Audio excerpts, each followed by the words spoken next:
এই মুহূর্তে বিশ্বসেরা যে কোনো গোলকিপারকে চ্যালেঞ্জ জানাতে পারেন বাংলার বাজপাখি মিথুল মার্মা।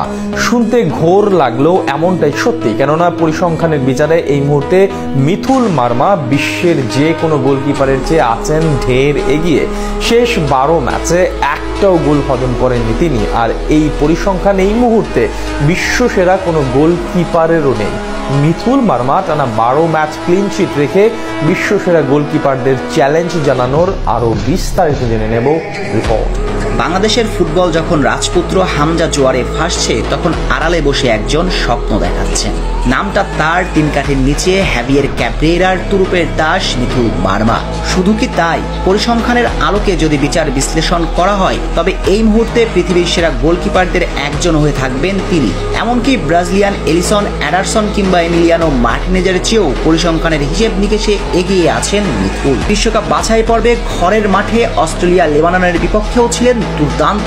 তারপর থেকেই ভক্তদের ভালোবাসার আরেক নাম বনে যান তিনি, আর এই ভালোবাসার প্রতিদানটাও দিচ্ছেন এই বাজ পাখি। কেননা চলতি মৌসুমে দুর্দান্ত দুর্বার অপ্রতিরোধ্য হয়ে উঠেছেন এই গোলকিপার ঐতিহ্যবাহী ক্লাব আবাহনী লিমিটেডে।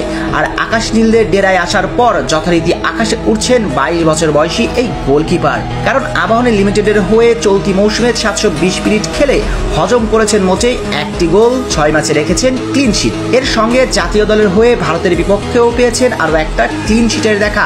অর্থাৎ সকল প্রতিযোগিতা মিলিয়ে শেষ 810 মিনিট মাঠে থেকে গোল হজম করেছেন মাত্র 1টি, ক্লিনশিট রেখেছেন 7খানা। আর এই পরিসংখ্যান মাথায় নিলে বিশ্বের যে কোনো গোলকিপারের চেয়ে এগিয়ে আছেন মিথুলি। এই যেমন বিশ্বসেরা ব্রাজিলিয়ান গোলকিপার অ্যালিসন বেকারের কথাই ধরুন না, শেষ 9 ম্যাচে লিভারপুলের গোলবারে দাঁড়িয়ে হজম করেছেন 11টি গোল, ক্লিনশিট রেখেছেন 4টিতে। যার মানে মিথুল যেখানে সমান সংখ্যক ম্যাচ খেলে হজম করেছেন মাত্র 1টি গোল, সেখানে ব্রাজিলিয়ান গোলকিপার অ্যালিসন বেকার হজম করেছেন 11টি গোল।